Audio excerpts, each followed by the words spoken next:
Good evening, everybody. You're very welcome along to the second round of the Digital Motorsports Porsche Cayman Cup, presented by Porsche Centre Dublin.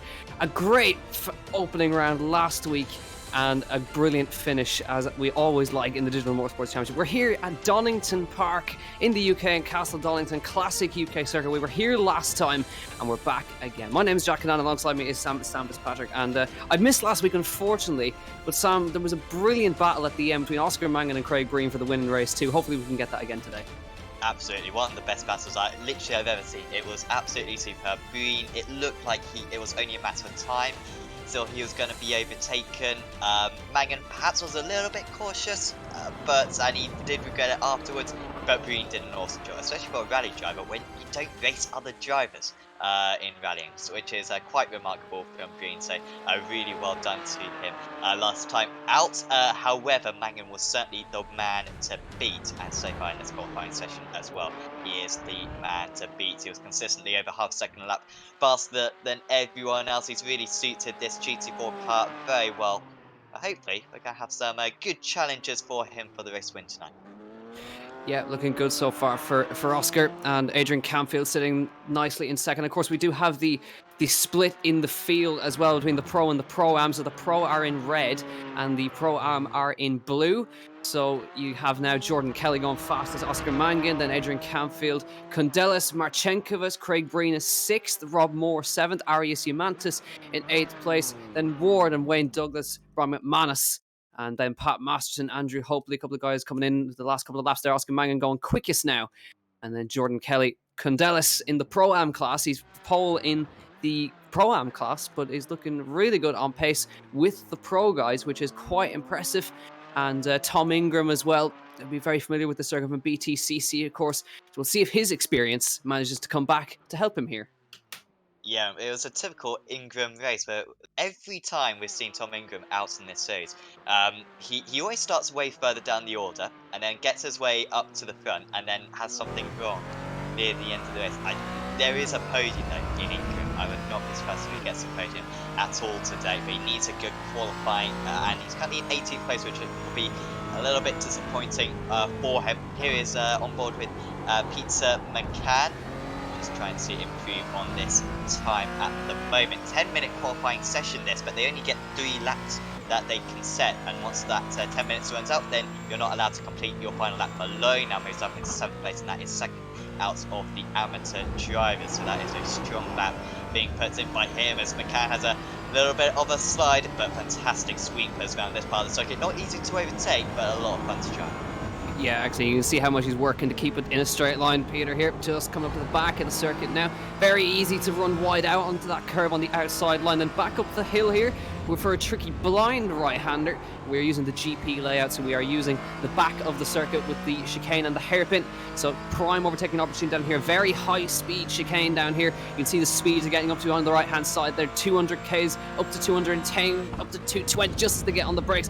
Chucks it in to the left and into the right, avoiding the bollards on the inside. Gets a little bit loose on the exit, keeps it in a straight line though. Then down to the hairpin, extremely tricky. It's downhill and it's much tighter than you think it is. Down to second gear, maybe a nip at first if you manage to get it a little bit wrong, but up the hill gets it perfect this time. In for the last corner, which again is extremely tricky because it's downhill, it goes away from you, the camber works against you here. Down the hill, then getting it turned in, gotta keep it tight to that, gotta have the carding line to there on the power early as possible, coming to the line. Good lap from Peter there as he comes across the line. Is that going to improve his lap, or where is he going to come in relation to everybody else?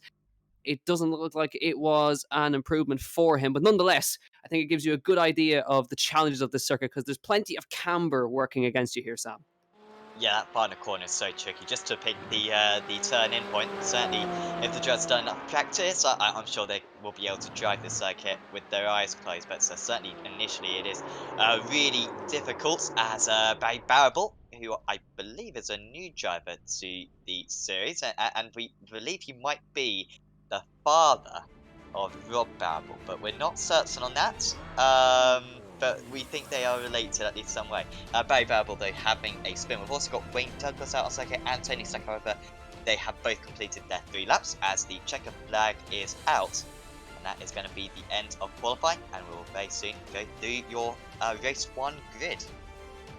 Indeed, so Oscar Mangan continues his form, but look how close that gap was. Jordan Kelly, 6 thousandths of a second behind Oscar Mangan on the first row. Arturas Kundelis in third place, right behind Adrian Canfield, and that is pole position for the Pro-Am class as well. Brian McManus, then Valentinas Marchenkovas in sixth. Ian Malone in the Pro-Am, he's second in Pro-Am. Then Lewis Ward, Craig Breen, and Sergio Graben. Then Pasquale De Lucia, and then Rob Moore in 12th place, a second off, so quite spread out here. Andrew Hopefully, Arias Yamantis, Wayne Douglas, Pat Masterson, then Jess Martin 17th, Harry McGovern, Tom Ingram in 19th, Willie Pigeon in 20th, Keith Rabbit, Ronan Hederman, then Peter McCann, Adam Dowling 24th. Big grid again tonight with nearly 50 drivers here. Tony Stack, Simon Ramsire, Thomas Series, Kyle Stevens, Paolo Breme, Andro Perto, Mark Birney, Michael McCarthy, Dave Maguire, Diarmid Toomey, Liam Atkins, then Jack Byrne 36th on the grid here. Jean Montero, Dennis Melchert, Gavin Colotti, Johnny McMullen, Owen Murray, Damien McMullen, Rory O'Shea, Dave Collier, Rob O'Neill, Evan Naylor, Nathan Healy, and James Wingfield, I think, is the last car on the grid as we get ready to go here in Donington for the second round of the first heat race. And away we go from line. Bad start from Jordan Kelly. And away goes Oscar Mangan straight away. Arturas Kundelis straight up the inside. It's straight into second. Was heading towards turn one. It's a good start from Mangan. A fantastic start from Mangan. He leads into turn one. And they all file through single file here. All looking good so far for Mangan. Kundelis, Kelly, Campfield, McManus up to 5th. Marchenkovas, Ward, Malone, Breen, and Sergio Graben into 10th place now as they head down the hill. Well, it's a fantastic start, but a very bad getaway for Jordan Kelly. He's had an absolute disaster off the line. Yeah, so poor start for K straight away, and now he's off the circuit, and he's going to spin back onto the track. Fortunately for him, he spins off the circuit, so that was a big one for him. And Marcin Kovas as well from the lead of the amateur drivers, or certainly from pretty near the front of the amateur drivers, spins round as well, so massive shame for him. There was a big incident involving Ingram, I believe, and maybe Toomey or McGuire, or Douglas perhaps. I think it was Douglas and Ingram actually, who got together just on the run down to turn one, hit the pit wall, which has sent them out of the race. So we've got quite a few retirees so far, including Martin, that you can see at the top of the timing tower at the moment. Malone just having a spin as well, but good start for Mangan, and that was that turn one was his big worry, but it turns out that he's been able to extend his gap now. Yeah, all looking good so far, but a fantastic start from Mangan, and Kundelis now leading the Pro-Am class, but he's also second overall at the same time. We look back at a little battle back here. Jack Byrne as he files through up the back of the circuit here. 23rd place, but it's after lap one. It is Mangan, it's Kundelis in second, then it's Campfield, McManus, Ward, Breen, Graben, DeLucia, and Yamantis as Dowling has to avoid Ramsire, who just comes up the inside there into the last corner, heading down towards turn one. And a nice move from Ramsire moves him up the order a little bit. They all file through nicely. Single file here, coming through the two iRacing cars. Oh, a little bit wide there from Dowling, and that's Thomas Seary, going wide. And Adam Dowling says, thank you very much, I shall go through. Tony Stack goes through as well. But Thomas Seary's slotting in there in the middle. And then Kyle Stevens right up behind it there down the hill, has a little look on the outside, but especially we saw moves there in TCR, but it's really not possible. A little flash of the lights there from Kyle Stevens as he tries to make his way through. We saw moves there in TCR. It doesn't really work in these GT cars. They're so hard to get stopped. They're a lot heavier than the cars, of course, we drove last season. You also just saw a spin for Yamantis. You would have seen him just by the bridge on the side of the circuit. So Yamantis, who was starting pretty high up the order, I think they're lining up on the grid in the top 10, but he has dropped way down the order. I think may have hit the wall as well. So unfortunately for him, yeah, down 21 places from 6th on the also 14th on the grid for Yamantis, so big shame for him. Further up the front, so apologies that Martin is currently showing up at the top.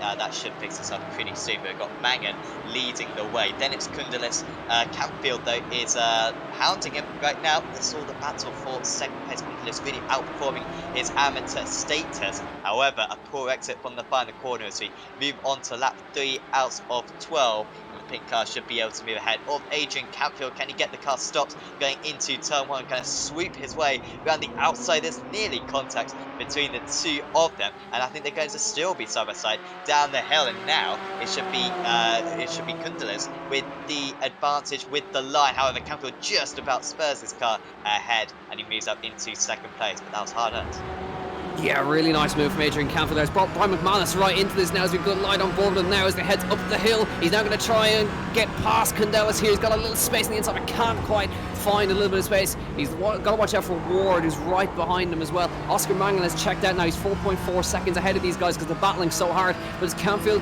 Candelas not letting go of the back end just yet. McManus looking quick behind. Ward is right up McManus's chuff as well as they head down. Look at that. He's almost touching him as they come down the back straight here. Ward really wants to get himself past here. So we look at McManus trying to get past Candelas as well. Into the chicane they come for the third time. Ward looking the quickest out of these guys. McManus with a better exit though. Candelas losing touch with Campfield now. So McManus has already maybe got to be thinking about lining up a move into turn one. He has a little look to the inside, into the hairpin here. Thinks about it, trying to put Candelas off. Might have put himself offline there was Lewis Ward now tries to get an exit on him up the hill. But it looks like he's going to hold on for now. But I think McManus has really got to try and make some progress here because by the looks of it, he's got the pace over Candelas, so ideally he needs to get onto the back of Adrian Campbell. There's a problem for Simon Ramsire in the hairpin. He spun it around, got it back going again. But no harm done by the looks. He's got it back going again. Look at a move here. Tony Stack and Peter McCann and Perzo going through up the inside as well. So that'll be, yeah, Perzo up the inside now. Stack losing positions as Perzo looks to the inside. Can he get it stopped on the inside? Yes, he can. And Perzo drops behind. That was Tony Stack on the inside. So now Perzo trying to come back, but Peter McCann makes up a position and looks like McManus has got Candelas and Ward too. So they slot up third and fourth. McManus and Ward, and Candelas drops back to fifth. That's ideal. That's exactly what McManus wanted now. I think Ward really needs to work with McManus now to try and catch up to Campfield. Yeah, I think so. Yeah, but Candelas dropping down to fifth place. I mean, this is still, at the moment, the amateur win, or the pro-am win, which would be good for him. As you can see, they are catching up behind as well. McManus got about a second and a half, hasn't he? 1.1 seconds up to Adrian Campfield. Yeah, absolutely had to nail it, but at the moment, Oscar Mangan 1 second faster than pretty much everyone else. Andrew Hopley's lapping well at the moment in 8th place. So if these guys aren't careful in this battle for the podium, they are going to be caught by the end of the event. But it's such a spread in the opening couple of laps of this race has kind of really affected the drivers in the midfield at their chances. Further back, there's a really good battle behind Marcin Kovacs in 22nd place. Sorry, he's got a long queue behind it of McMullen and Bernie, Malone and Stevens and several others. In fact, it's a little bit of side by side as well, with Collier getting past O'Shea. I think Collier might have the upper hand going into the next corner, and yeah, just moving ahead. Apologies, that was O'Shea, moving up into 28th place, up 15 places as well for O'Shea. Very good job. Yeah, really nice job from O'Shea, and all looking good so far. As we now look back at Marchenkovic with Liam Atkins, who's just having a battle. He's having a battle with him now. They head down the back of the circuit here as they come down the S's here. Really tricky, really high speed part of the circuit. See if Marchenkovic can make his way past Atkins now. Atkins, I think, just made his way past not too long ago, but Marchenkovic needs to get past now. This is the battle Pro-Am and Pro, so it's not really for position, it's for overall position, but not within the classes. So they won't change positions in the classes. Very late on the brakes for Marchenkovic there. They enter the back of the circuit. Now he's got to run him up the hill, looks to the inside. Will he get it done on the inside? He's got the space. Should be able to get it done on the brakes. Marchenkovic up the inside. But again, Atkins hangs it around the outside. He's got the speed on the outside too. So there's still neck and neck. Marchenkovic, has he got enough to just drag Atkins down to the chicane here? Should be able to, and does move ahead. Marchenkovic, a nice move. Better run out at the exit of the corner before the hill, and he gets himself up into a 21st place now, and a upper position in the pro class as well. So good moves, but now he's latched onto the back of the train of Paolo Breme and Daniel Melcher as well. So there's a bit of he's latched himself onto this battle as well. Interestingly enough, Ward was the fastest out of the top four, fastest lap of the race for Lewis Ward in 4th place. McManus 3rd, Campfield 2nd, and Mangan 1st. But we look back at Dennis Melcher, who is under pressure from Paolo Breme. This is for overall position, not in-class position. Let's see what he can do, if Melcher can get this done. Or Breme trying to come around the outside. Marchenkovic is now in this one as well as they head back down the first chicane here, and heading down the hill for the 6th time, halfway through this heat race. I remember the second race is a reverse grid as well. The top 20 will get reversed, as now Brown had very little in the brakes. He really wants to get past here. It looks like he got the pace. Look at the little twitch on the exit though. You see he was just trying to hang on to the car there, as Marchenkovic now has a little run on him as they head up the hill for the 6th time. I don't think he's going to be able to get through there, but it's very easy, Sam, to lose the car through there because it's an off-camber downhill corner. How bad can it be? Yeah, exactly. That's the worst combination. I think Hamilton would be licking his lips at that combination. Marchenkovic, though, this would be for the reverse grid pole position. Of course, top 20 will be reverse car race 2 with the pace that he's currently delivering. I think he'd be pretty good for a podium perhaps in race 2. He needs to get past Paolo Grima. He's a strong driver. He's been gaining plenty of experience on iRacing in the last couple of months. However, Valentina's, I think, going down the inside. Breme is deep on the brakes. Now that can work. It's a very unique hairpin here where it's almost a double apex. It is double apex. And Breme always coming across. He must have got the message from his spotter that you're clear. But there was barely a centimetre between the two of them. But Marshall Perez then 3 up into 20th. And next up will be Dennis Melchert. 19 places as well as Melchert, the most places gained of anyone in the, of anyone. I think that is the record out of all the drivers out on the circuit. So mighty effort from the German. However, here comes Marchenkovic back down the inside. Now, we didn't see this move work earlier on. Usually the driver around this left-hander has the advantage because you understeer outwards. That is what Melchert is going to do. Oh. And now Marchenkovic gets on the grass. He sticks his nose back down the inside, and there's very nearly contact, and he's lucky not to make contact there. And that was perhaps a little bit rushed there for Valentinas, and he gets set back. Now Breme and Atkins have caught back up to these two. Yes, indeed. So the battle rages on, but Melchert doing an excellent job hanging on. He's made some great positions. Paolo Breme now trying to make his way back past Marchenkovic. Marchenkovic trying again to get past Dennis Melchert. As now he gets the exit. He's got a decent one as they come down to the chicane for the 7th time in the slipstream. Can Marchenkovic get this done? Melchert defends the inside and he'll come back across. Is Marchenkovic going to have a think about down the inside? He backs up. You hear him lifting very late on the brakes, trying to force Melchert wide. And I think that sort of worked because he got a better exit out of the chicane, heading down to the hairpin for the 8th time. Is he going to have a pop on the brakes? Or is he going to go late on the brakes? He thinks about it. And Melchert goes a little bit deeper, holds the karting line. There's not much Marchenkovic can be. He gets a very nice over and under on him there, but again he gets the better exit, does Melchert there. Marchenkovic has to hang behind. He's got to watch out for Paolo Breme, who's still right in there. This is a great battle for the lower positions, but this is only for 20th place, or 19th place, excuse me, but it's all important positions in their own classes. So Marchenkovic and Melchert are battling for pole position here. Let's see, Marchenkovic is he going to have to think about it here, but he really needs to make a move soon, because Melchert again wide again. Can Marchenkovic get the run? He's going to give him a squeeze into the grass, and Melchert still holds on as they come down the hill. And Marchenkovic was, I think, getting a little bit frustrated behind the German here because it's very clear that Marchenkovic has got the pace over him. Yeah, I thought this was going to be comfortable for him, but Melchert's got a lot of experience. I think we've seen him in the BSR leagues before, in the ARL TC as well, Melchert.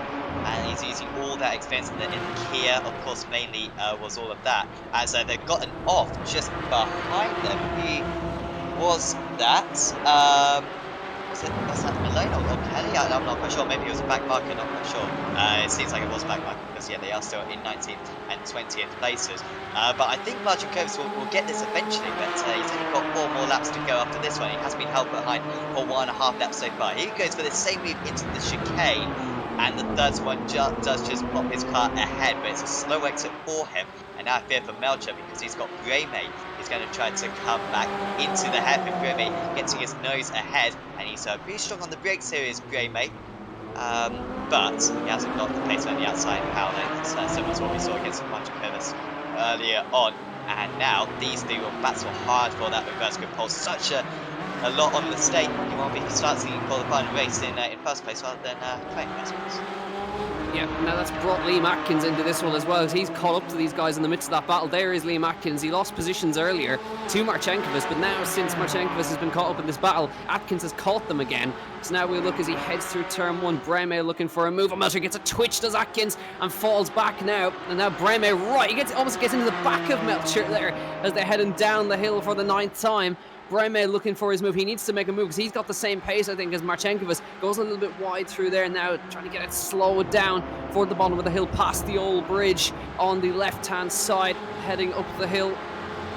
And it's a half an hour race or 12 laps. We're definitely going to get to the 12 laps before the half an hour mark passes here. We look back now, Adrian Canfield in second place under severe pressure from Brian McManus as they head into the last game. They've got plenty of lap traffic to deal with now. That's James Wingfield, João Monteiro ahead of him there. And now I think that's going to be Wingfield moving out of the way, and he does move out of the way nicely for him there. But Canfield has been caught by McManus. McManus has been setting purple lap times, and he's caught him heading onto lap 10 and 12. Lewis Ward, as we said earlier, has been helping and using McManus to drag him up here as they all come across the line. McManus, Canfield a little bit quicker than the leader, but McManus the quickest out of anybody. Actually, Ward by a couple of hundredths was the quickest, and Condellis lapping at the same pace in 5th place. He's leader of the Pro-Am class. But down the hill, Mangan is too far out ahead, but now Canfield is under severe danger of losing that second place. Yeah, needs to keep this one very much in shape. This is tricky with the lap drivers. Remember, the drivers get a faster pair, so if you can kind of just limp your car around back to the pits, you can pick up the faster pair and carry on your day. I think the toe must have been really short because we saw some drivers tow back to the pits earlier on, almost from turn 1, and yet they haven't lost an entire lap when you usually lose a lap and a half or 2 laps in that position. So quite a strange situation that these drivers are coming across these drivers quite so much. Just looking ahead though, there shouldn't be too much traffic after this, so he just needs to get past this one more car, Montero. That should be enough for Canfield to be home and dry with this traffic. McManus though is pretty close. It's their way into the hairpin. I'm not sure if that was an overtaking move from Canfield or whether he was actually defending going into the hairpin. But it is such a wide entry to that corner. Another corner that Herman Thomas, I'm sure, would be pretty happy with the podium. But he will take this second place if there is a chance. But this is a notoriously difficult to overtake track. This Mangan takes the fastest lap of the race, 30.4.5, and that is some 7/10 faster than all the drivers behind him on that last tour. Yeah, Mangan is doing an excellent job out front. He's now 6.5 seconds clear out front. Here he is. He's had no problems at all this race. He's got 2 laps left to run. He's just coming down the bottom of the circuit now, and he nailed his start when Jordan Kelly didn't. And I'm not obviously. Jordan was obviously involved in an incident or something because he started second in the grid, all the way down in 23rd place now. After all of that, he had a terrible getaway. But Mangan has had no such problems. He's out in the lead of the heat race. Now remember, the top 20 are inverted. So at the moment, Dennis Melcher is going to be on that reverse grid pole. We look at McManus now under pressure from Lewis Ward. So Ward has now really put the pressure on because McManus has dropped 0.8 of a second off the back of Canfield. Now let's see what Ward can do down the back straight into the chicane. Is he going to be able to do anything? He has a think about looking to the inside, but backs off right there. Marchenkovic was the only one who made a move work there. He's going to look for the run into the hairpin if he can make this work. Down into the hairpin. He's having to think about it, moving his car to the inside, moves it back to the outside. He's going to have a think about it, looks on the brakes. McManus not leaving much to do there, and continue on their way, about to head onto the white flag lap here in the first heat race. It's Mangan from Canfield, McManus and Ward in the Pro class, and then Arturas Condellis in the lead of the Pro-Am class. And Craig Breen in 6th, and it's Andrew Hopley, Pasquale De Lucia and Sergio Graben, and another fastest lap from Oscar Manga, another second quicker than the man behind, and takes another second out of everybody. 7.5 nearly now as heading towards now, but now the battle for 3rd place in the Pro class continues as Lewis Ward tries to get on the podium against McManus, and I wonder, where is he going to make this move? He's been stuck behind him for a while. There's a car up ahead. That's Rob O'Neill, I think. Yeah, Rob O'Neill. And another car, that's Gavin Cullity, I think, as well. But now we continue with Lewis Ward trying his best to get past McManus because Canfield has checked out.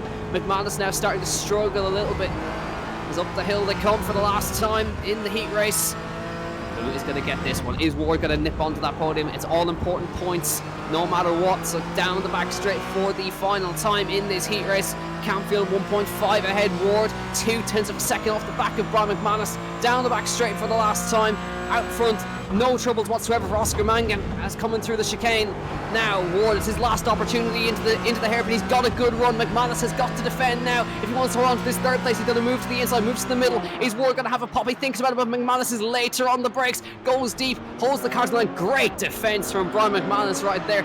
Smacks it on the apex and holds it, but round the last corner, no such problems. Oscar Mangan for the second time, he wins the heat race here in Donington, and he will start from 20th on the grid for the feature. Adrian Campfield will come across in second place. Another fast lap for Oscar Mangan. Adrian Campfield second. Brian McManus, brilliant defense into the last corner. He holds off Lewis Ward for third place. Arturas Candelas wins the Pro-Am in Heat 1, and Craig Breen in second. Andrew Hopefully and Pasquale De Lucia are your top three. But now, looking back at this one for 23rd place, Liam Atkins, Kyle Stevens and Ian Malone in the middle of this one. Malone finds some space on the inside, goes late on the brakes up the inside. Can he get it stopped? Yes, he can. Great move from Ian Malone up the inside of Kyle Stevens, gets it stopped. Managed to get it stopped on the rumble strip as well. Now let's see if we can get Atkins into the last. Atkins goes wide. Malone going to have a think about it. There's a battle happening behind as well with Jordan Kelly trying to come up through as well. But now I think Stevens might get him back here, and he does. Stevens gets him just on the line as they came across there. Great little battle for 23rd. Kyle Stevens comes out ahead of Ian Malone, and a proper good racing there. Great job. Yeah, and Atkins lost a couple of places, I think, on that last lap. Fell to a 22nd, means that Melcher finishes in 20th place. And I think he deserved that one, did Melcher, to drop in a couple of places, but did gain 18 places overall. Of course, we will also have Valentinas Martin Coves on second place on the front row of the grid, so that should be great. But Mangan, I mean, what can you say? It's hardly surprising. Not sure if that was more dominant than his display at Silverstone. It's quite difficult to compare lap times. This, of course, a much shorter lap, but I think his dominance was pretty much equal, and he was just getting faster and faster as the race went on, purple lap after purple lap. And he's going to be the favourite for race 2. He came ever so close to completing the double last week. I wonder if he can complete the double today. Yeah, let's see if he can. But here's your Heat Race 1 results. Oscar Mangan by a margin of 7.1 seconds. Totally dominant display. He wins Heat Race 1. Adrian Campfield second, and Brian McManus third. Lewis Ward fourth. That is your Pro Class top 4. Then winner of Pro-Am, Arturas Candelas in 5th. Craig Breen 5th in Pro-Am, 6th overall. Andrew Hopefully. Pasquale De Lucia in 8th. Sergio Grabman and Rob Moore in 10th. Willie Pigeon, Harry McGovern, Pat Masterson, Adam Dowling, Ronan Hederman, Peter McCann, Angelo Perto, and then Tony Stack in 18th. As we look further down, then it's Valentinas Marchenkovic. Dennis Melcher will start from the pole alongside Marchenkovic. Paulo Brema just missing out. He tried his best to get past Melcher, but just was not able. Mark Burney, Liam Atkins and Kyle Stevens and Ian Malone. We saw the battle going to the line there. Jordan Kelly, terrible race for him. Possibly carrying some damage. And then Thomas Series, Johnny McMullen in 28th. And then Evan Naylor, Dave Maguire, Dave Collier, Michael McCarthy, Jack Byrne, Rory O'Shea, Damien McMullen, Arius Mantis, Keith Rabbit, Barry Barrable in 38th. And then further down, Gavin Cullity, João Montero, Jess Martin, Tom Ingram down in 42nd. Dermot Toomey, Rob O'Neill, Owen Murray, Simon Ramsire, James Wingfield, and the final classified runner is Wayne Douglas, and Nathan Healy down the back in 49th and last. And looks like a DNF for him. And now we head into the 3-minute warm-up, and we always like to call it the cool down because the drivers have just had a pretty intense race. But Oscar Mangan, Sam, I mean, this man looks like he's adapting to these cars perfectly, and he's putting on one hell of a display. Yeah, exactly. I think he's been running in the Porsche support series. You got the World Championship, of course, in the Cup cars, and then they're also running a support series in the GT4 cars. I think he's been trying to get into the top splits of that, which is very tricky to do, especially seeing that the season only started a couple of weeks ago. So he's been putting in a lot of hours, so it's understandable why he's quite so fast. However, I believe this is a fixed setup still, so to have that much of an advantage is quite incredible, because this isn't a car that he's necessarily going to be particularly fond of. This fixed setup almost always frustrates 99% of the drivers. I think he's been able to drive around it and beat everyone in the exact same car. So been absolutely epic from him so far today. We wait to see what could happen in race 2. Of course, we've currently got this 3-minute warm-up for the, well, it's a warm-up or cool down. I'm starting to use the term cool down, I think. It's a bit of a cool down for us commentators. However, it's very much 100 to 0, back to 100 again, because this race start is going to be very intense if it's anything like we saw in race 1. Exactly. So I was just kind of pondering there. Oscar Mangan putting on a hell of a drive. You'd wonder how would the battle be if defending champion Keith Dempsey was back here racing him. I think it would be one hell of a battle between the two of them because they seem to be on extremely similar pace. But it's going to be great. If you're watching on the iRacing Esports Network, make sure to subscribe. Make sure to subscribe to Apex Racing TV as well. You're watching the digitalmotorsports.com Porsche Cayman Cup, sponsored by Porsche Centre Dublin. Now, Dennis Melcher on the pole for this one. Valentinas Marchenkovas, Tony Stack will start from third, and that is the pole in the Pro-Am class. Andrew Perzo, Peter McCann, Ronan Haderman second in Pro-Am, Adam Dowling, Pat Masterson, Harry McGovern, Willie Pigeon, Rob Moore, Sergey Grabin in 12th. And then further down, Pasquale De Lucia, Andrew Hopley, Craig Breen, Arturus Candelas, and the guys to watch, Lewis Ward, Brian McManus, Adrian Canfield, and Oscar Mangan from 20th. What can he do from all the way down there? Paulo Bremen, Mark Birney, Liam Atkins, Kyle Stevens in 24th. And then Ian Malone, Jordan Kelly, Thomas Series, Johnny McMullen, Evan Naylor, Dave Maguire, Dave Collier, Michael McCarthy, Jack Byrne, Rory O'Shea, Damien McMullen, Arias Imantas in 36th. And then the last couple of finishers here, Keith Rabbit, Barry Barble, Gavin Cullity, Jan Montero, Jess Martin. And if you managed to read those, fair play. But here we go, the feature race in the second round of the Porsche Cayman Cup. And it's go. Good start, Melcher. Good start, Marchenkovas. Good start from Tony Stack as well from third place as they head towards turn 1. Well, I think Marchenkovas got a slightly better run heading towards turn 1. He's looking to the outside already. He's heading towards turn 1. Melcher holds it for now. Perzo moves to third up the inside. Tony Stack, Peter McCann, Haderman, Dowling to now look back at Stack as he battles away here. And we look a massive pile up in the background. Liam Atkins involved. Campfield's involved. Oscar Mangan's off the road as well. He's involved. The championship leader's involved in this big one in turn number 1. Didn't quite see what happened there, but Campfield drops down, Mangan drops down, and McManus comes out unscathed. He's in 14th place now, so this could be the door opening for McManus. Condelis makes it through, but an absolute disaster. Oh, there's even more carnage at the bottom of the hairpin as well. There's even more cars off. That looks like Rabbit Kelly's off the road. There's even more chaos. Yeah, that is Rob O'Neill off the road, and that looks like O'Shea as well. Yeah, loads involved there, but real massive disaster for Oscar Mangan, the championship leader, involved in the turn 1 accident. But after lap 1, Melcher leads, Marchenkovas second, and Tony Stack third. Yes, so massive change so far. Marchenkovas knows that the door is open for him now. He's got to be the favourite to win this race, surely, because the front runners haven't quite got their way up through the order as did Heidel. However, McManus now up to 9th place. Has been a mega start from him. Melcher, though, staying ahead, and actually Marchenkovas, has he got a slowdown or something, dropping down into 4th place, staying ahead of McCann at least. But he really needs to take the lead in Marchenkovas, take the race by the scruff of the neck, but hasn't quite been able to do that, and he's down into 6th place. Disastrous for him. Right now, though, a couple of the drivers have gone back to the pits. We've also got a driver cutting the circuit, seemingly, I think, trying to get back to the pit lane ASAP to pick up the fast pair. But Melcher, fast up of the race to start off this race. We've got McManus up 9 places. We've also got Maguire up 14 places, up into 16th position. Also got this tight battle as well. For second place, out of the amateur driver, we've got a big spin. Oh, well, it wasn't quite a spin in the end for Hopley, who I thought was absolutely gone right there. McManus has to stay behind. Now there's almost contact between the two. They're vastly different braking areas. Hopley's a very good driver, very experienced driver. I've commentated on him in the GT3 class in the Sim Races World GT Championship before. He's very competitive in that, and he will be a tough customer, I'm sure, for McManus to overtake. However, this race is really possible for McManus to win. Of course, with the domination so far this season from Oscar Mangan, you've got to capitalise on these couple of blips from him, and that's what he's trying to do. Exactly, so Marchenkovas drops down to 4th, but the battle now, Tony Stack to 2nd, Andrew Perzo to 3rd. Let's see, Tony Stack's leading Pro-Am, and he's also now in with a shot of the overall lead, so a good job from him. But McManus has made great progress into 9th place, as we look now as Andrew Perzo following behind, as now Pat Masterson has just passed Peter McCann for 5th place. That is 2nd in Pro-Am.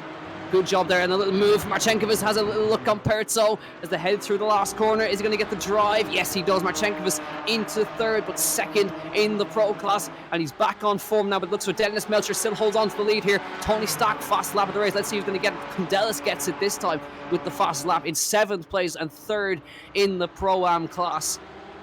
But a big shame for Oscar Mangan with a big tangle involving Adrian Campfield as well. So the two guys nearly at the top of the championship all the way down in the back of the field there. And now we look at Marchenkovic. Look how fast he caught them as well. Coming into the chicane, he's got so much more speed. By the looks of Marchenkovic, he's in with a real shot here. Yeah, you just think how much easier this race would have been if he'd taken the lead on the opening lap. Instead, he's made things quite complicated for himself after that slowdown on the opening, at the chicane on the opening lap. However, here he goes, going up the hill. Should be easy enough on the 81 car of Stack. He has no interest in this battle. And Marchenkovic is back up into where he started then. Now he's got to get past Melchert again. He needs to. He's gapping McManus at the moment. He's failing to make much progress, like I predicted. Hopley not letting McManus go. So Marchenkovic needs to get past into the lead and then pull out a gap. These races aren't especially long though. This second race is a little bit longer than the first one, up to 20 laps rather than the 12 we saw in race 1. So a bit more time for the progress. Oh, massive no. off, and that's 3rd, 4th, and 5th all off the circuit, and that was way too deep on the grids. I think that was Masterson potentially. It went straight into Tony Stack. Yeah, it looks like it's just too late on the brakes from Masterson, and that's unfortunately knocked them all down. And now here is Masterson still, because McCann is into 3rd place now with the head across the line to begin lap 4. You can see how much faster Marchenkovic is, nearly a second quicker than our leader. And now you can see Andrew Hopley up the inside of Masterson as well into 4th place. And now who's going to follow? Condelis is going to try and follow him through as well as they come down the hill again. And you can just see in the distance as we head down, Dennis Melchert still leading, but he's under some severe pressure from Valentinas Marchenkovic as they come out a little wiggle from Melchert now. He's got to defend. Now the Germans got to defend, keep Marchenkovic behind. It's going to be too much gas to keep him behind for 15 laps. Marchenkovic is so quick, looking so comfortable. Melchert's wide, and it's the opportunity. Marchenkovic leads in the Digital Motorsports Cayman Cup now, and he comes through up the inside, and Melchert falls down the second. It's just a mistake from him there and off the road, not quite off the road, but that was enough to give Marchenkovic the lead. Now we'll see if Melchert can come back down the back straight here in the slipstream, but it looks like they're going to hold on, and looks like something's happened to a further driver further down anyway, but we keep our eye here as Melchert tries to keep with the Marchenkovic. Is just too quick. But we got to give a mention. Brian McManus into 5th place. Unbelievable. He started way down in 17th place on the grid. He's into 5th now, and he's one of the quickest guys there. You just see a little move from, I think that's Craig Breen as well. Adam Dowling just passing Pat Master now, who's falling down the order after the instance in the bottom hairpin. We'll see he's going to have a think about it. Going back on the brakes up the inside, getting stopped, and he does. And you'll just see just that touch on the exit there as he gets a better run down the front straight to begin lap number 5. But Marchenkovic is firmly in the lead now. It's going to be hard to stop him dominating out front. Yeah, I think so. Melchert would do well to finish in on the podium from this position. It could be a fantastic points haul for Melchert if he could finish like this. Tom Ingram doing what Tom Ingram does. Starts way at the back, gains, well, I was about to use a rude word there, but a lot of places, and he's back up into 12th place now, 30 places gained. Also got Jess Martin up 28 places just behind. But Ingram, usually from this position, then proceeds to drop down somehow. Hopefully he keeps this up and might well get a top 10 to his name today. Meanwhile, we've got this tight battle with Dowling and Breen and Maguire as Dowling, that's Breen moving past, of course, race winner from Silverstone 1 week ago. And it could be more good points for Breen. We've got a driver dropping out at the minute. That is Maguire, who will be a tough customer right now for Dowling. But I think Dowling, if anything, might start dropping back from these guys, and it's the clutches of Tom Ingram behind. And now Breen will try to catch up to Masterson, who of course did make that contact earlier on. Wouldn't be surprised if Masterson's got a little bit of area damage from that. Yeah, indeed. So now we look at Lewis Ward, Arturas Condelis, excuse me, as he makes his way up through the field. Gavin Cullity Condelis, that was who I saw go off earlier in the gravel. Arturus Condelis, who was up in like 5th place, is now all the way down to 28th. I saw him briefly just in the gravel in the background of a shot, and he's dropped now all the way down to 28th place. Remember, he was the winner of the Pro-Am class in Heat Race 1, and he's now all the way down. There's a spinner. Looks like that is Andro Perto. Now he drops down the field as well, so that's another one bites the dust nearly as he enters the last chicane, drops on the brakes by the looks of it, and gets going again, but drops behind O'Shea and comes out ahead of McCarthy. But it looks like drivers are struggling to get these cars stopped because it looks like they're very tail happy. Yeah, that could certainly be the case in that final corner, like you said, right at the top. It's a bit off camber as well as that final corner, so very easy to lose the rear end in a situation like that. The rear kind of goes a bit light, and very easy to over-rotate. Mangan is making his way back up, trying to just recover as many points as he possibly can. This will be for 15th place. As long as he finishes in this place, I think he'd still be in the lead of the championship. But like I said earlier on, the opposition's only chance of winning this title, taking the title off Mangan, is by scoring massive points, finishing only a couple of places behind Mangan when he's on form Mangan, and then when Mangan has an off race, they've got to massively outscore him. That's what they're trying to do, but Mangan's coming back so well at the moment, and he's just onto the back of McMullen now. And dare I say, I don't think he's going to be behind the likes of Breen and McManus by the end of the race, because Mangan is so much quicker than these drivers. At the moment, he is 18 seconds off the lead. I mean, I think he might be within certainly 5 seconds of the lead by the end of this race. He is that quick, is Oscar Mangan, but he does move past McMullen right there. Exactly. So even though he may remain in the lead of the championship, he's 20 points clear at the moment ahead of McManus. So this is a big one for McManus to gain points. We just look now at Jess Martin, and as she gets past Pat Mostyn, she moves into 12th place. Now, good driving from Jess as she makes her way through Adam Dowling, and she and Tom Ingram have nearly been working together. Because Tom Ingram, as he mentioned, doing what Tom Ingram does. He's into 10th place. He's in a fantastic position now, and he's catching. That is Maguire, which is up ahead of him. Maguire making good places as well. So Ingram's made it past Dowling into 9th place, and now Dowling into 10th, Martin into 11th. As now, let's see if Ingram can continue this form as he heads his way through the field. And now he's got a good run on Maguire down the back straight here. Look how much he's nearly pushing as he heads down there. Looks like he was lifting off as he's heading down the straight there. As Maguire into the chicane has to hold on. Dowling now right in this one. But either way, Tom Ingram showing his class here, driving so far up through the field and doing an excellent job. Yeah, he's really got a knack, hasn't he, for avoiding incidents, at least in this race. Unfortunately, he was involved in an incident in race 1, but there he goes. Down the inside, the door is open for him. Is he going to get quarter panel? Be careful, Tom, because it's only a matter of time. And Maguire continues to drop out, just as we saw earlier on. However, he sticks his car back down the inside into the final corner. Ingram can't really do anything with that run because he gets stopped on the apex. It's costing him crucial seconds at the moment, and of course, you're going to drop him into the likes of Mangan, who I'm sure Ingram would quite like to beat in this race too. But there goes Ingram back down the inside into 1, and there is a very sneaky move, a very lovely move there from Adam Dowling, just to nip through. These two have been working together to move their way up through the order, and that was a very competent move there from Adam Dowling, just to move up into 9th place. Meanwhile, further up, we've got Hopley going round the outside of this one, inside for the next one, and does get past Melcher. Hopley has been phenomenal in this race. He's been able to keep McManus behind him for the entire event, and he's now up into 2nd place. Yeah, and leading the Pro-Am class, don't forget as well. Marchenkov is still out in the lead, but McManus into 4th, and now Harry McGovern 5th, because there was a problem for Peter McCann. He's dropped to 7th, and as a result, that has promoted them all up. And now look at McManus.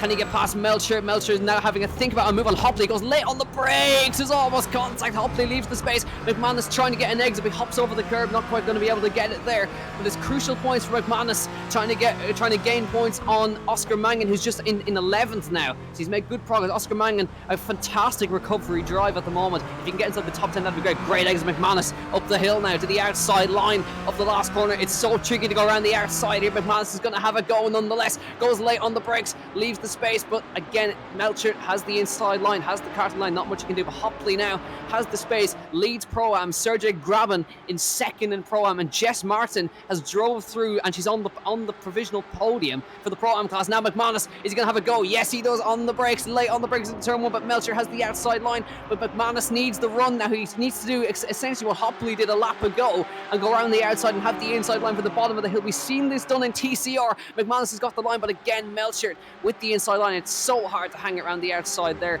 Hopley gains a couple of seconds there now. We're only on lap 9 of 20. Still plenty to go in this race, so there's still a chance. If Andrew Hopley can find some pace to catch Marchenkovas, that's going to be a bit of an ask, because Marchenkovas has driven absolutely brilliantly up to now, and there's not much they can do about that. But McManus really needs to get in as many places as he can, because he is fighting for a championship, and Oscar Mangin is on the verge of 10th place. So any sort of points he can gain would be best, as now he's actually battling with Jess Martin for overall 10th place. So Mangin, remember, was facing the wrong way in turn 1. He dropped that all the way down to 35th, and he's driven back to almost 10th place. I mean, this is really a champions, dare I say, a champion in waiting's drive. Definitely. Martin briefly pulled behind Mangan here earlier on in this lap. I think they were side by side down the hill. Couldn't quite make it stick, could Mangan, but on that last lap, Mangan was 3 seconds faster than McManus. He's only 9 seconds behind, and we've got so many laps in this feature race. We've still got 11 to go after this one. And he could catch up potentially, so there's a chance that McManus won't even gain any points on him. I don't think that will happen as long as McManus gets past Melcher relatively soon. That shouldn't be a worry, but it does show the pace of Mangan at the moment, as here comes McManus then for the second time, or second or third time, down the inside. Now this is in the exact same situation as we saw on the last lap. McManus has got further ahead this time. Can he have a right to the corner, Melcher, down the hill? No, he can't. He has to slot back into single file. So McManus does eventually make that one, but it took him too long, and he's now 1.5 seconds back from Andrew Hopley as well, which will be tricky to catch up. But Marchenkovas currently 8 seconds out in the lead. Absolute domination at the moment, despite falling as low as 6th place right at the start of the race. It no. got spin up. That's Melcher now.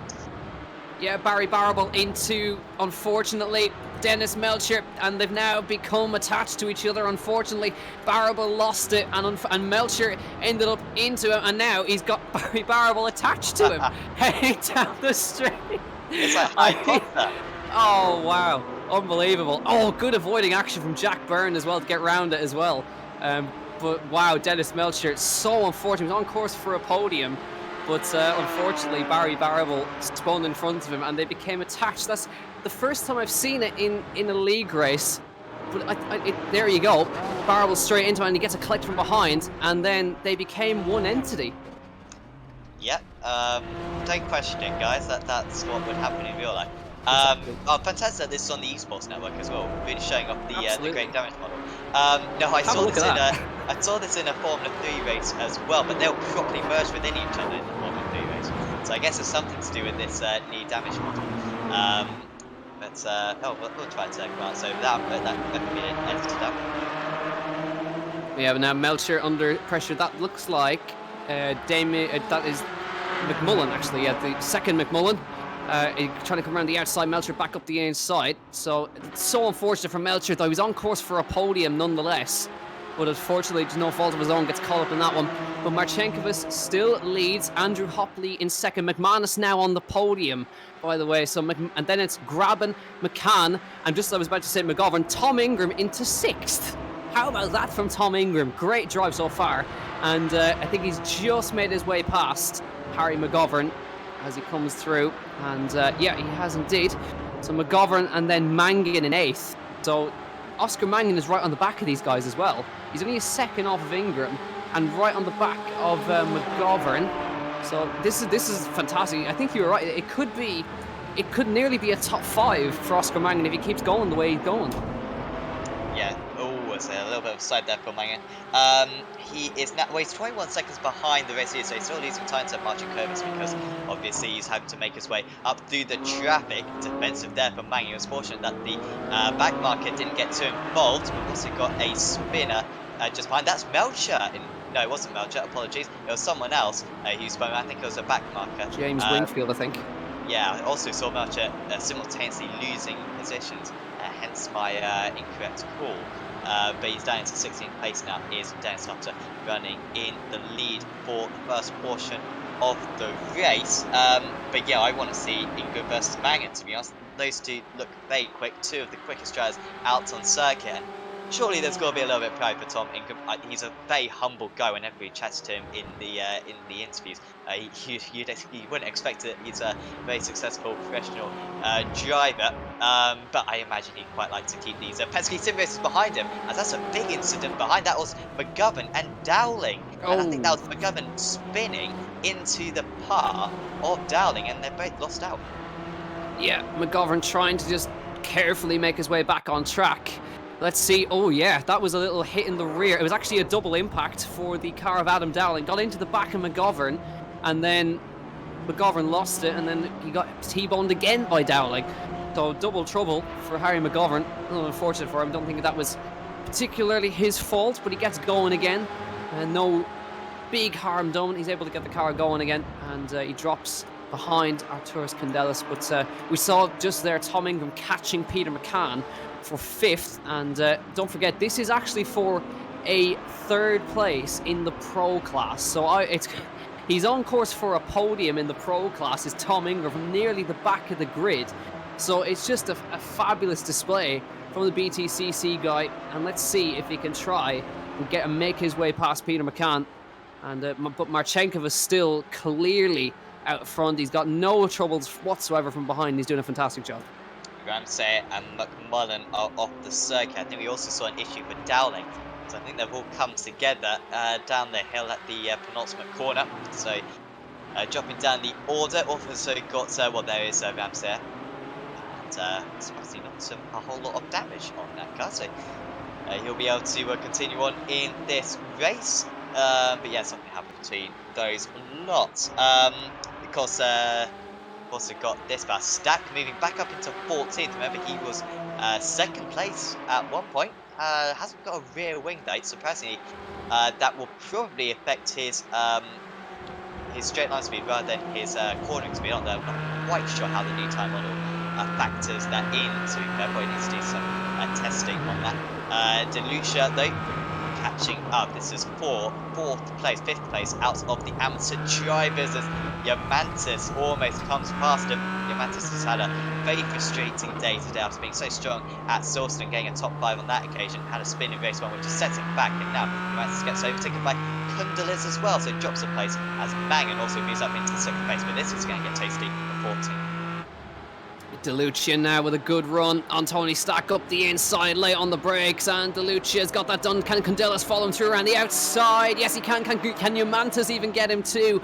And that's a triple position loss for Tony Stack. No rear wing on the car, so he's trying his best, hanging on for dear life, and he has to hang back for now. But to update, Tom Ingram 5th place, 3rd place in Pro, and Oscar Mangan is into 6th. Now this is the battle we really want. Oscar Mangan, the champion leader, versus Tom Ingram in 5th place. This is going to be fantastic. But lap 14 of 20, your leader is still Valentinas Marchenkos for the first time in digital motorsports, on course for his first ever win. Andrew Hopley leading the Pro-Am class, and he's 2nd overall. Brian McManus 2nd in Pro. Sergio Graben 2nd in Pro. Tom Ingram on the podium in 3rd. So this is in real overall, with Brian McManus having caught Andrew Hopley. But Marchenkos is Mangan 7 seconds clear out front. Now we look, McManus on Hopley. Is it possible? Is he going to be able to get 2nd place? McManus looking very comfortable. James Wingfield nearly gets himself in the way, but he gets out of the way at the very last second there. Good reactions from Hopley to make his way through. But McManus trying his best here, gets right up on the bumper as he comes through the hairpin. On the power, nice and early. McManus with a good run. Hopley's got to defend this one now. See if he can get through. He's going to have to move to the outside. Will he dummy back to the inside, or he's just going to wait for the run? He's going to go late on the brakes. Try and sweep around the outside. Try and get the run out of the last corner, and might be able to do this here. He's got a decent run on Hopley. Good stuff from Hopley to get a good run on him though as they head down towards turn 1, but I don't think McManus is quite close enough. He's going to have go late on the brakes if he wants this one. Hopley is going to hold on for that one for now. But good stuff from a twitch from Hopley on the exit though. But heading down the hill for the next time. Can Hopley hold him off? Either way, Hopley really doesn't really need to fight this because he's leading Pro-Am anyway, but he still wants that second place overall. Yeah, and they got Graben 6 seconds behind though, so they probably can fight and stay ahead as long as they don't start losing 2 seconds a lap. Now Hopley does actually gap McManus slightly. To be fair, I think as long as Hopley doesn't make a mistake, he should be alright against McManus. It's tricky to overtake around this pace, and remember, McManus had plenty of laps earlier on in the race to overtake, and yet couldn't do it. And usually, as the race gets longer and longer, it gets easier and easier to defend. As here we are. Ingram versus Mangan. Here comes Mangan down the inside. Is there an opportunity? I wonder if Oscar will treat Tom any differently to a normal rival.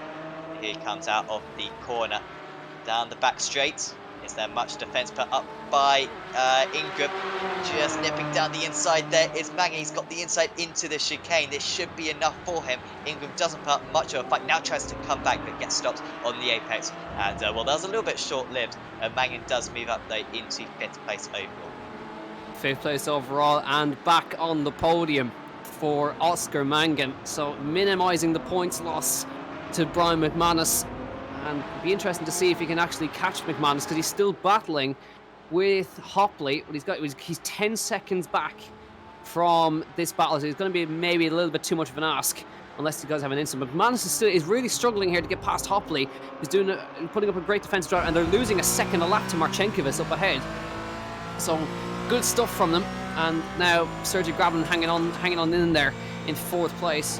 McManus now has got to try and make his way through, because either way, now that a mistake from Hopley, that's exactly what he needed. Heading up the hill for the 16th time, he's got the outside line. Hopley defends it. He's found some space. He has to back out there. Hopley goes a little bit deep there, trying to hold the karting line on the inside, try and get the cut back on the way out. He's found space on the outside. A twitch from Hopley again. Up the hill they come. Let's see if he can go around the outside. Hopley's late on the brakes again now with the cut back. McManus over and under, but not quite, because Hopley runs him out a little bit wide.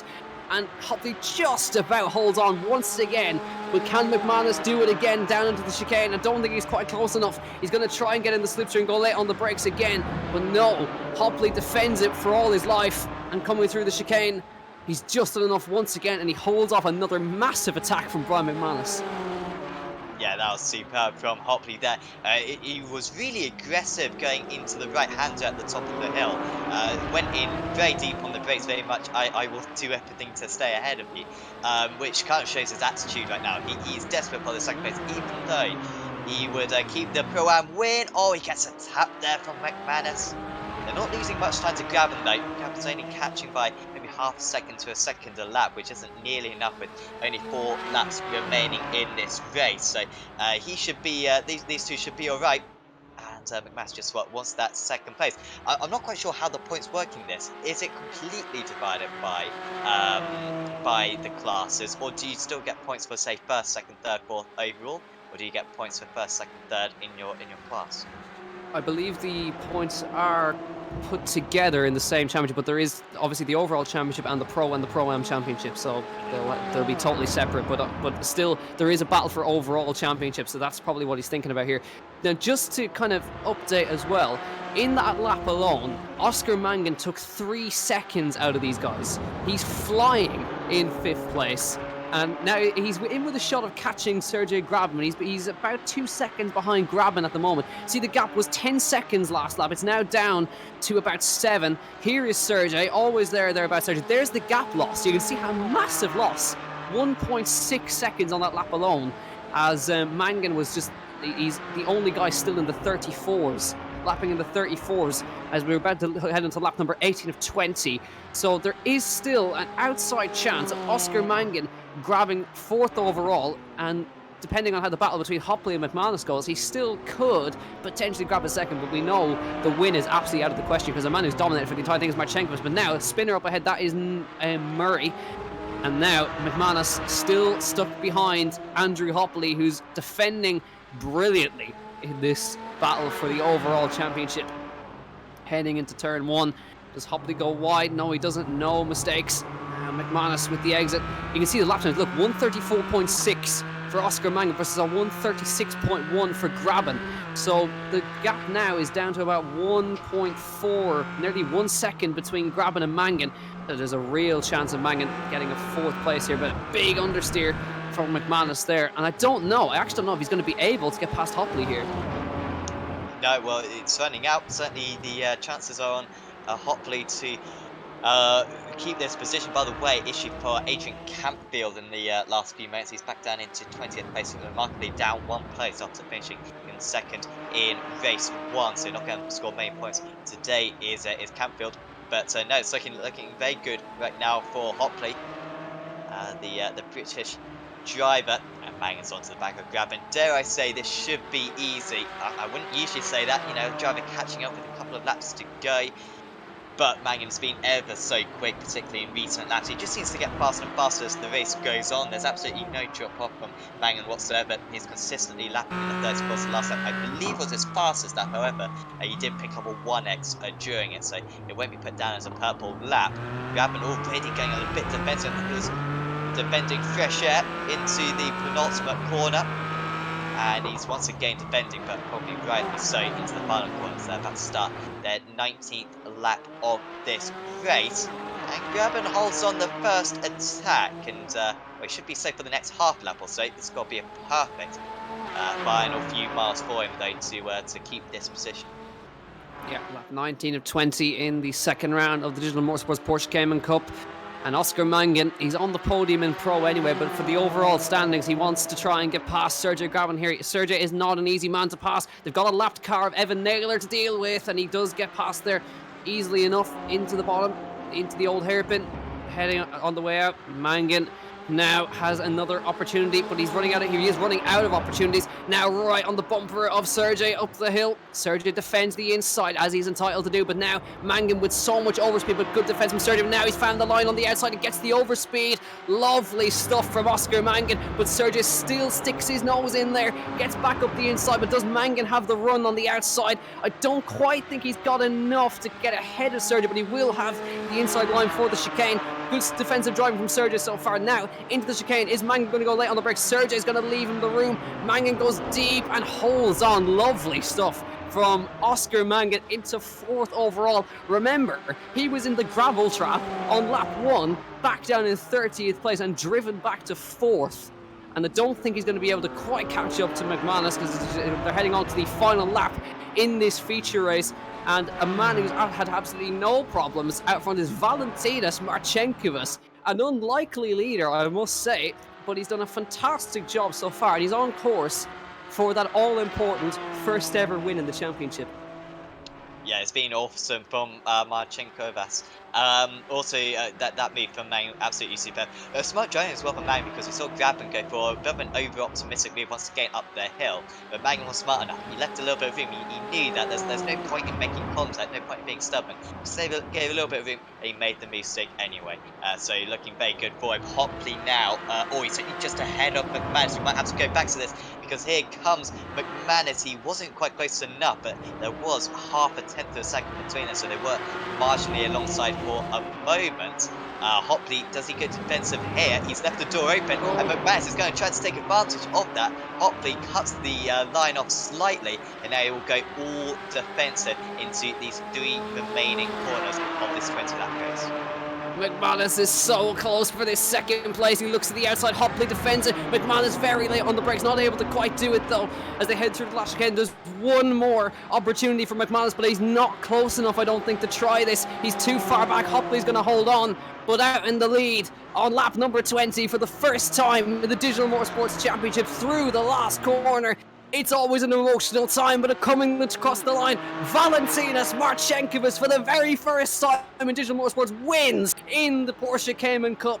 Let's see, is Andrew Hopley going to hold on versus Brian McManus? I think he does. Brilliant defense from Andrew Hopley, wins the Pro-Am class, 2nd place overall. McManus tried everything 3rd, but drive of the day, Oscar Mangan back to 4th place, 3rd in the Pro class, absolutely brilliant, and the fastest lap to add on top of it in the final lap. Sergio Graben 2nd in the Pro-Am class, Tom Ingram as well, fantastic job in 6th place. Jess Martin is on the podium for the Pro-Am class, Peter McCann and then Maguire in the Am class in 9th place. Coming across the line, Wayne Douglas just holds off Arturus Candelas, Rob Moore, Jack Byrne, Pasquale De Lucia. Then it'll be Tony Stack, Rory O'Shea, then Arias Imantis, McMullen, Pertot, Adrian Campbell and Jordan Kelly have had terrible days. Then McCarthy, Jean Montero and Roland Hederman all the way down in 24th. But it's always a special time for when a driver secures their first win. And Marchenkovic, I mean, we saw how quick he was. And we're just looking now at the last battle here, because Hederman and Montero are still battling for position here. See if Montero can hold on to this one in the last corner. Hederman going to have a think about it. I think Montero should just have it very close as they come through the last corner. But Montero should just about have this one, and he does indeed. But we saw how quickly how Marchenkovic was. But it's always a special time getting a win in the championship, especially one with the caliber of drivers that we have here as well. Yeah, that was a mighty effort from Marchenkovic to win out there. And yeah, like I said at the start, I mean, he dropped down to 6th place earlier on. He got a slow down. It wasn't the start that he needed, but then he managed to get his way back up to the top nice and quick. Overtook Hopley. Did he overtake Hopley? I'm not sure, but the drivers he did overtake. He got past very quick, and that's what made the race for him. And even was Hopley going to 2nd place, I think Valentinos was still pulling away out to the lead. So absolutely mighty effort and a well-deserved win. Third. Indeed. So here are the official results of the feature race here. Valentinos Marchenkovic for the very first time wins by a margin of 10 seconds over Andrew Hopley, who is your Pro-Am class winner. Brian McManus in 3rd place. Oscar Mangan drives back from a disastrous lap 1 to 4th. Sergio Graham 2nd. Sergio Graham in 2nd in the Pro-Am, 5th overall. Tom Ingram 6th. Jess Martin in 7th. Peter McCann, Dave McGuire and Wayne Douglas in 10th place. Then Arturus Candelas, Rob Moore, Jack Byrne, Pasquale De Lucia, Tony Stack, Rory O'Shea, Arias Imantis, John A. McMullen in 18th place. Then further down, Andrew Perto, Adrian Campfield, Jordan Kelly, Michael McCarthy, Jean Montero, Ronan Hederman, Thomas Series, Dennis Melcher, who we saw get attached to Barry Barable earlier on, Harry McGovern, Rob O'Neill in 28th, and then Mark Burney, Dave Collier, Gavin Cullity, Pat Masterson, Liam Atkins, Evan Naylor, James Wingfield, Adam Dowling, Simon Ramsire, Keith Rabbit, and all the non-finishers, Damien McMullen, Barry Barable, Kyle Stevens, Willie Pigeon, Paulo Bremick, Craig Breen on a disconnect, I think, Ian Malone, Diarmuid Toomey, Lewis Ward in 40th, and Nathan Healy, non-starters, I think, those guys. So, unfortunate, but Marchenkovic was the man of the hour, and Oscar Mangan again showing his class and getting himself back to the podium in the pro class, and an excellent job from him. So I'm not quite sure to give the driver of the day to, but we'll have some time to think about that, because I think we've got someone waiting for us in the interview room, and I believe it is Tom Ingram waiting to talk to us. I'm sure he's going to be really happy. Tom Ingram, thanks for joining us in the commentary box. Another drive from the back. You seem to like doing this, coming from the back of the grid and driving through to a great position. Well done.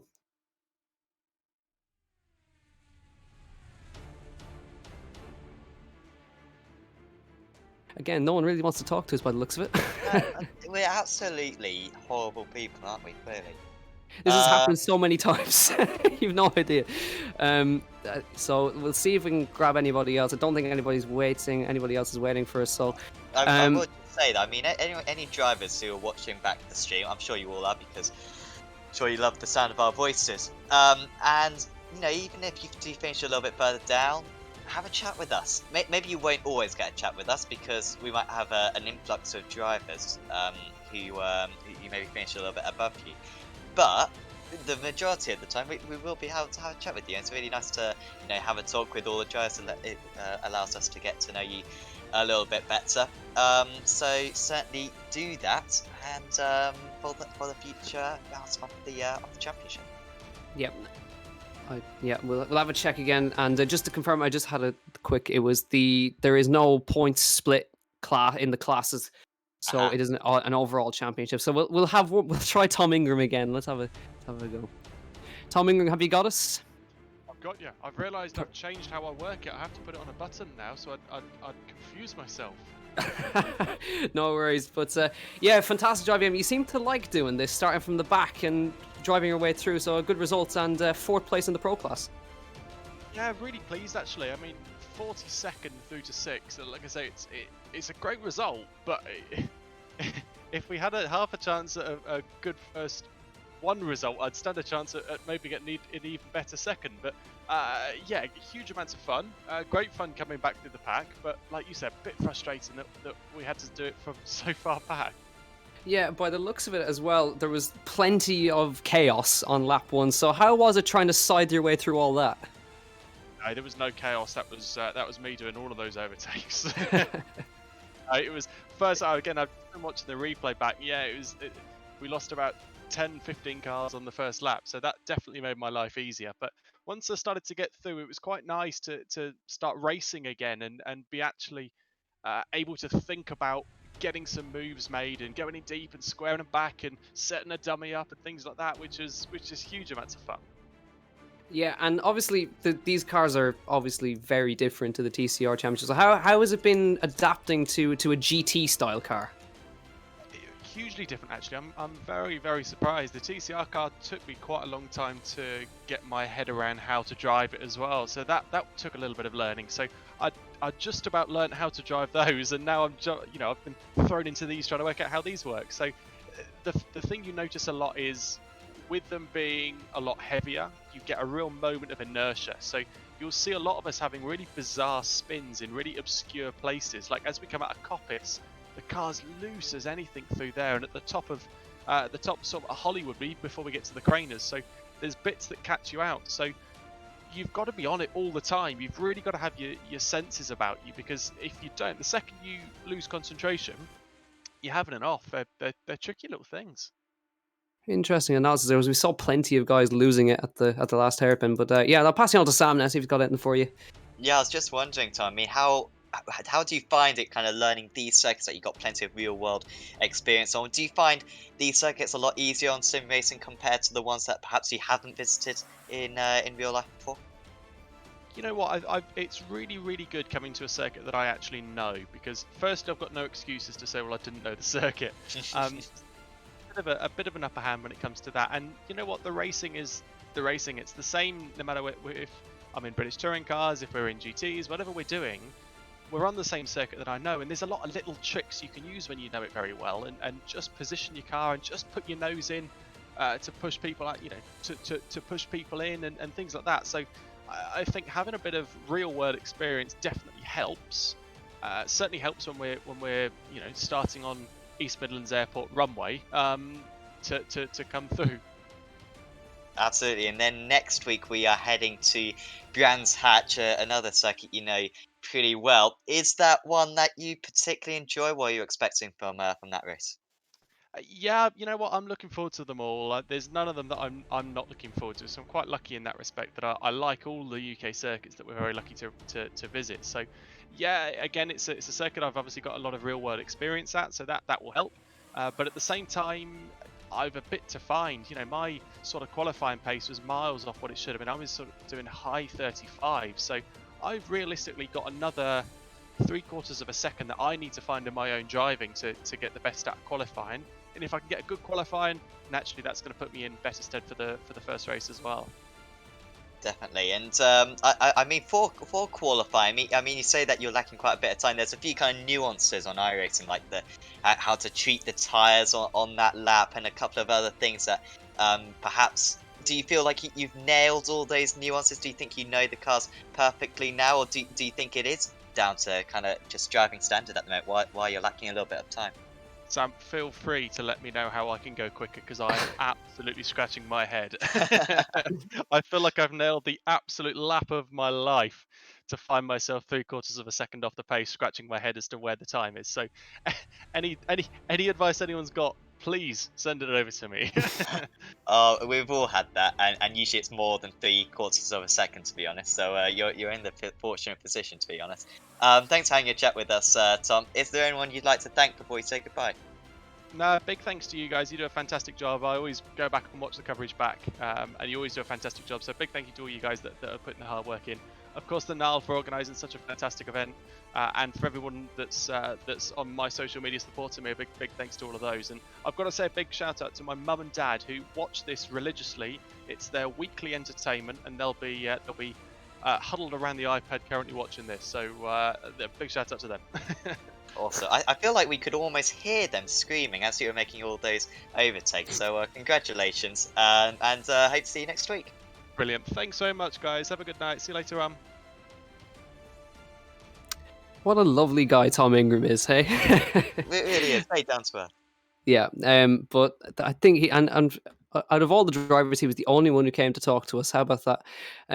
But yeah, it's interesting to hear the thoughts on that it wasn't just tire temperature, that the drivers are really struggling with how the cars are breaking away in the hairpins, especially. You've seen him talking about it, that the cars are breaking away in unusual places and spinning. So obviously that's something they've got to get used to. So obviously the TCRs were squirrely enough, but it seems like these have something a little bit more that they need to get used to. They obviously seem to move around a lot more on the brakes. Yeah, they certainly seem to be such tricky cars. I'm not quite sure what the settings are, because I'm just looking at the garage settings at Matt, and there's a big option that whenever I've driven these cars, and I'm always a bit scared to use it, but it's the ABS, traction control, and stability control setting, and they're all rolled into a single number, and that ranges from 1 to 9, I believe. I'm not sure what setting they're currently running it on, but when it's on 9, it is the easiest car to drive in the world, this. I wouldn't be surprised if it's a lot closer to 1, though, for these drivers. And that's where the pace is, of course, when you turn off those assists a little bit more. And I mean, I imagine that is what's going on, and why the cars are getting a little bit squirrely. So, no, it's a really tricky time for the drivers. Of course, still the start of the season. There's barely any turnaround from last season in the TCR car to this season, so they're still very much learning it. A lot of these drivers will have had only a few hours of experience in this car, so I expect them to become stronger as the rounds progress. But of course, yeah, next week we're heading to Brands Hatch. That will be the full circuit, and if this place is difficult to overtake, I mean, that place is going to be even more difficult to overtake, but at least they'll be a little bit more experienced, I imagine, for the drivers. Everyone knows that place. It is used a lot in iRacing, and no, it should be a very fun round for round 3 of the series. Yeah, it was brilliant last season in the TCR Championship. There's plenty of action, so obviously you've got there's not, as you said, there's not a lot of overtaking opportunities. Essentially, your one chance is into Druids, essentially sticking up the inside there. If you want to be brave, you want to try it later on in the lap, go ahead. But yeah, that's going to be a very different challenge for the drivers. But it's as we mentioned, it is an all UK circuit championship. So Donington, Brands Hatch, Snetterton, we're all heading to all those places. So that we haven't got anybody else sitting waiting to talk to us. So the driver's been very antisocial today. So we will, I think, end off there. So that has been the digitalmotorsports.com Porsche Cayman Cup in association with Porsche Centre Dublin. So we hope to see you at the same time next week as we head to Brands Hatch to see if the championship is going to get any closer. Oscar Mangan looks like the man to beat. Is he going to continue his form into next week? Let's find out. My name has been Jack Canan, Sam Fitzpatrick joining me in the commentary box, and Samuel Kumo working hard on the cameras. Thank you all for watching. We'll see you at the same time next week on the iRacing Esports Network, and the broadcast brought to you by Apex Racing TV. Thank you so much for watching, and we'll see you next week. Good night.